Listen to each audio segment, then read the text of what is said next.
या इस पे आके मेंटेन हो जाएंगे कि अब बहुत थोड़ी सी 20% है जिसने कभी ट्रायल नहीं किया, उसमें से हर महीने 10% ट्रायल करते रहेंगे, यानी 13% लोग जो है। असल तो जो गेम अब सारा होगा वो कहाँ होगा, रिपीट परचेज पर होगा। बट शुरू में सारा गेम कहाँ पर होगा, शुरू में सारा गेम इस पर होगा ना, ट्रायल पर। ये तो आपने मैसेज तो कहने का मतलब ये है मेरे बच्चों, आप लोगों को ये सारी चीजें पॉइंटलेस हैं, इसमें से कुछ भी याद नहीं करना है। सिर्फ जो याद रखना है वो ये रखना है कि it's a deductive model that I should start. And population, सबसे पहली चीज रेलेवेंट पॉपुलेशन किसको लेकर जाना है, not even farmers, in that case not even farmers, farms. ठीक है, क्यों? फार्मर्स में duplication I can not avoid. अच्छा, मैं फार्मर हूं, मैं फार्मिंग करता हूं, लैंड है ही नहीं मेरी, ठीक है, मैं तो पट्टे पे काम कर रहा है।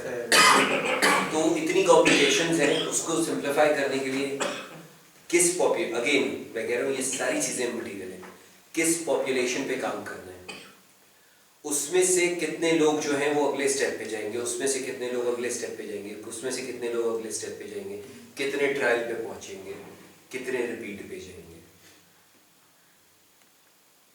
दुनिया का कोई फोकस मॉडल होगा वो फॉलो यही इसी डिडक्टिव अप्रोच को करेगा। ये चेंज होते रहेंगे, किसी में मैसेज रीच जो है वो 100% होगी कि यार ये तो इक्वेशन में ही नहीं है। What we are going to do is to knock every household.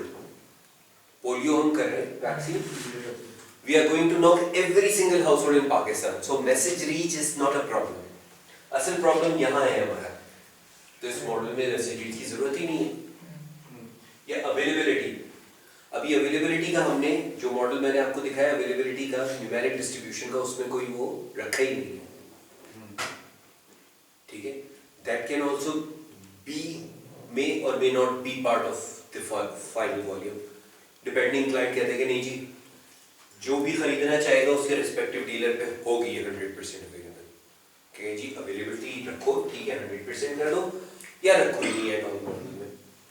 So it really doesn't matter कि यहाँ क्या लिखा हुआ है, what matters is the approach to get to this, और होगा ये डिडक्टिव मॉडल से ही,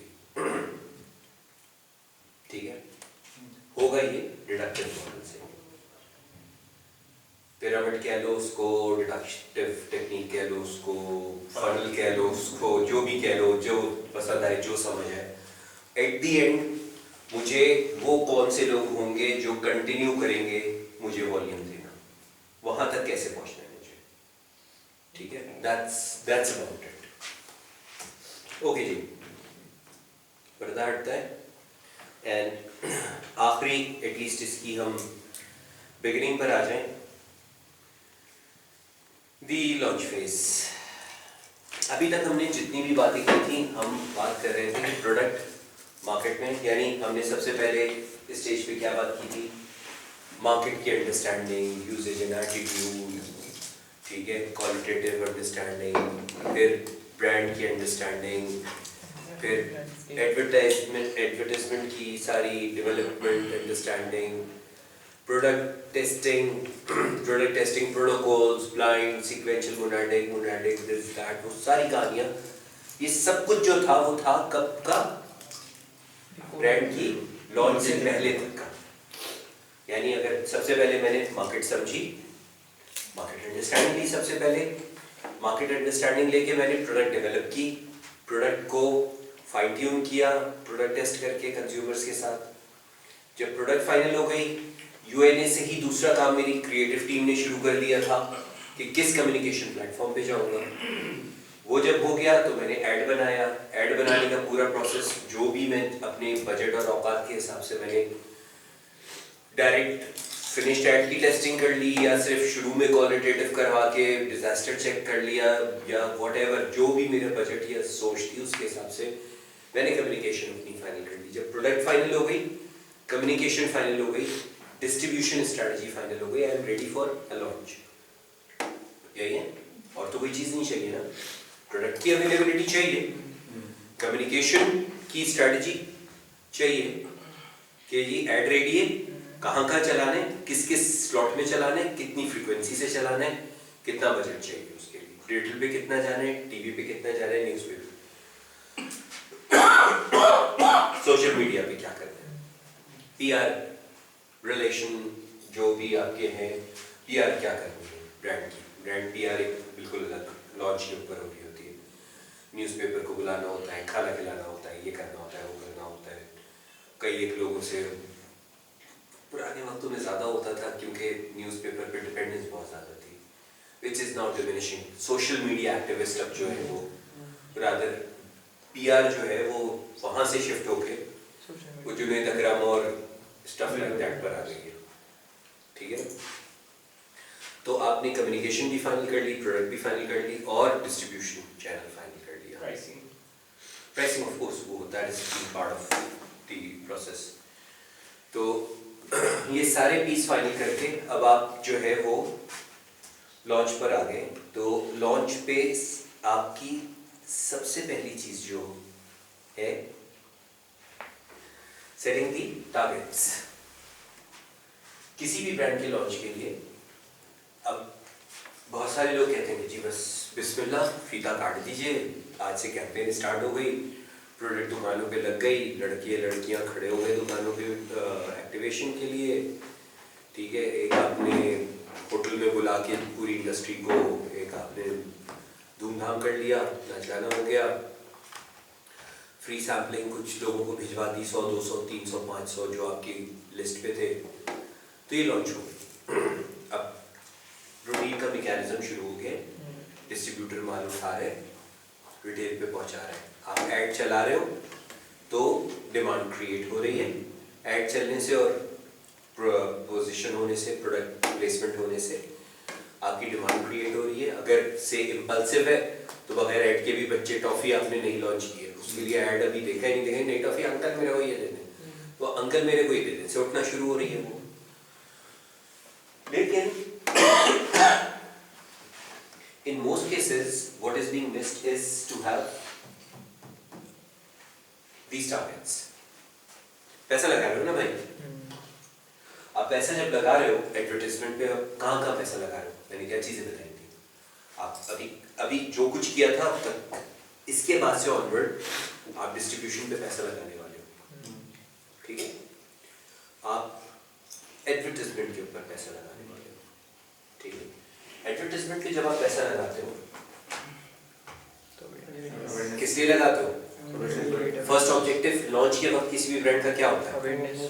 to create awareness, to make it top of mind, right? यही होता है ना, to make awareness, to make it top of mind. If I tell you I was tracking Alberts and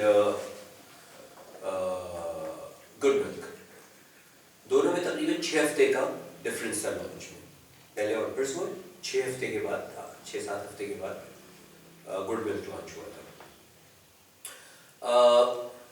unprecedented kind of media budgets that they both of them have spent, ठीक है, unprecedented. अच्छा, ऑलबर्ट्स ने उससे पहले 2-3 साल काम किया अपना मिल्क कलेक्शन सिस्टम बनाने के लिए, और यू नो अपना मिल्क कलेक्शन सिस्टम से मतलब इन्होंने बंदियां कर ली। बंदी कहलाती है जो फार्मर्स होते हैं, जो दूध या डेयरी फार्मिंग कर रहे होते हैं, वो फार्मर्स, उनसे इन्होंने कॉन्ट्रैक्ट करते हैं कि जी आपका सारी प्रोडक्शन हमारे पास आएगी। कुछ ये ओपन मार्केट्स में से भी कलेक्ट करते हैं, लेकिन ओपन मार्केट्स में भी यही होता है कि अपने चिलर्स और कंट्रोल सेंटर्स और टेस्टर्स लेकर जाते हैं, वो टेस्ट करते हैं क्वालिटी, और उसके बाद वो पलटवा लेते हैं अपने चिलर के अंदर, वो जो घुमाता होता है ऑल दैट। वो इन्होंने पहले नेटवर्क अपना क्रिएट किया, पूरी डिस्ट्रीब्यूशन का सारी कहानी, फिर नेम टेस्टिंग, तो product finalisation, packaging finalisation, UNAs, what not, very heavily research backed Alberts ने अपना काम किया। लॉन्च किया तो ऑलबर्ट्स की जो अवेयरनेस का ग्राफ था वो समवेयर यूं ऊपर गया। It was not that steep, initially for 4-5 weeks, तकरीबन वो 30 डिग्रीज पर था। उसके बाद it started picking up, but 3 हफ्ते 4 हफ्ते उसे और हुए होंगे पिक करते हुए, यहाँ पर आ गया एक नया चैलेंजर आपका, उससे ज़्यादा बजट के साथ और उससे ज़्यादा एक्सेप्शनली गुड कैंपेन के साथ। रोज रोज गुड विल पिया करो, ठीक है, आपकी मे बी चाइल्डहुड की कुछ मेमोरीज हो आपकी, ठीक है। उसकी ऑलपर्स की टैगलाइन क्या थी? वो सुबह को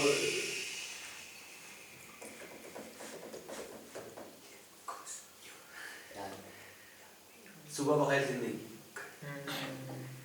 हिंट कर दिया था तुमने।